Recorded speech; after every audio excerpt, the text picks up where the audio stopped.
Hi, this is Barrett Ristroff from Fairbanks, Alaska, and you are watching an excerpt from Roles for Agencies in Climate Change Adaptation for Alaska Native Villages.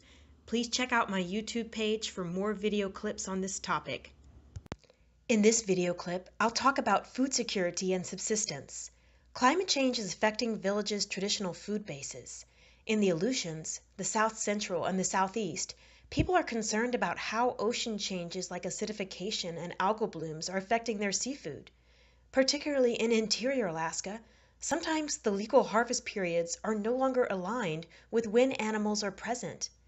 I'll get more into subsistence regulation in a minute, but first I wanted to mention a couple other areas where agencies have a role.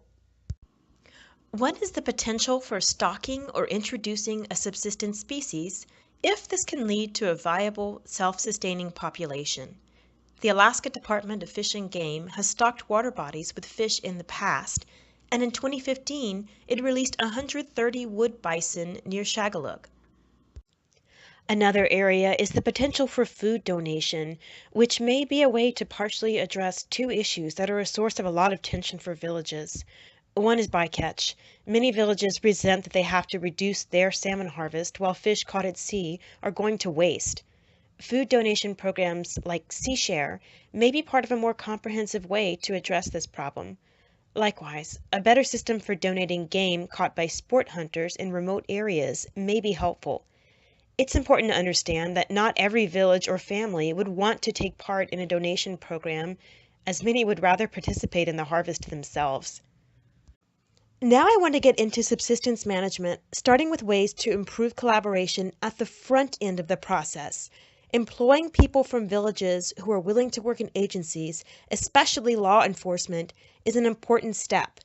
A representative of the Coast Guard said, "Bringing in Alaska Natives to work with the Coast Guard is a strategy to diversify the Coast Guard and get traditional knowledge." Many tribes and communities, as well as people outside of communities, would like to see devolution of more programs and decisions to the local or tribal level, or at least deference to decisions made at this level.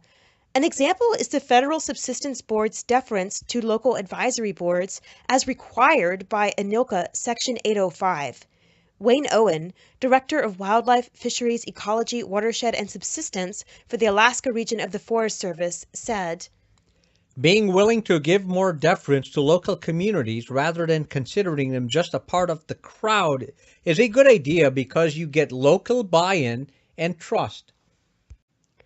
There are a lot of provisions already in the law allowing tribes and agencies to work together in the form of co-management. Many are familiar with the Marine Mammals Protection Act, but there are also specific opportunities under ANILCA Section 809 and the Tribal Self-Determination Act. The revoked Executive Order 13754 for Northern Bering Sea resilience areas was a good example of the kind of cooperation tribes are seeking. But even without formal provisions in the law, there are many opportunities for collaborative management. Entities such as the Western Arctic Caribou Herd Working Group have sprung up organically, bringing together federal, state, tribal, and other interests. Crystal Leonetti, Alaska Native Affairs Specialist for Fish and Wildlife Service, said, "It may take a long time to come up with a shared vision. Refuges go through a long process with the comprehensive conservation plan. If tribes can be at the table during that process, goals from both will be revealed. Right now, the two entities may not know what each other's visions are. They are making assumptions about each other. Tribes and agencies need to stand shoulder to shoulder instead of toe to toe." State recognition of tribes really helps with standing shoulder to shoulder.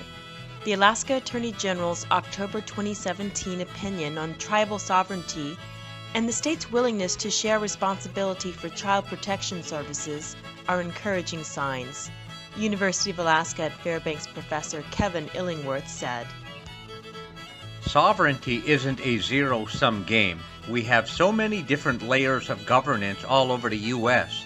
The idea that jurisdiction would be held entirely by either the state or tribes is almost ludicrous." Now I want to talk about ways to work better with villages once subsistence rules are made. The rules can be confusing even to lawyers like myself. I'd love to see someone develop a smartphone app that would explain what rules apply based on your GPS location and the kind of fish or game you're going for.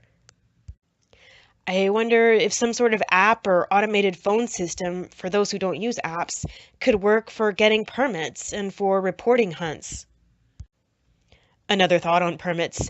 Agencies could consider incentives for those who do consistently obtain the proper permissions. Maybe fees could be waived after a certain number of years of compliance. And another thought on the reporting end. It would be great for agencies to consider whether some of the present harvest tracking devices, i.e. permits, licenses, tags, are overly redundant, such that some of the requirements for reporting could be eliminated with no loss of information. Maybe this is not possible, but worth consideration. Finally, I know it can be challenging to meet all of the management goals and stakeholder desires, but it would be great to have more thoughtful consideration of petitions to adjust season dates, even if these requests come a bit late in the season. In the spirit of adaptive management, perhaps these petitions could be granted when climate and extended weather forecast from NOAA or biological research suggests a shift in weather or migration patterns. As it stands, there is a feeling of disenfranchisement among those who feel that the legal seasons are inconsistent with the times animals are actually there and can be hunted. One state official said, When we have people who feel like their proposal can't be reviewed, that means we've lost something. Thanks to my musicians and participants, and thank you for watching. I hope you'll watch more of these video clips or check out my Google Drive for written strategies.